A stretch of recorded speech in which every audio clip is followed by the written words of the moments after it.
Evet arkadaşlar, herkese tekrar merhabalar.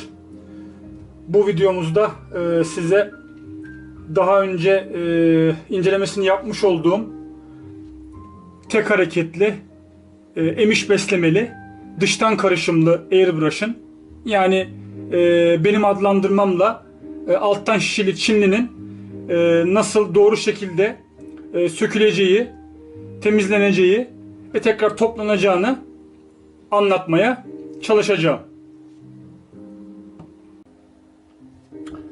Evet arkadaşlar, öncelikli olarak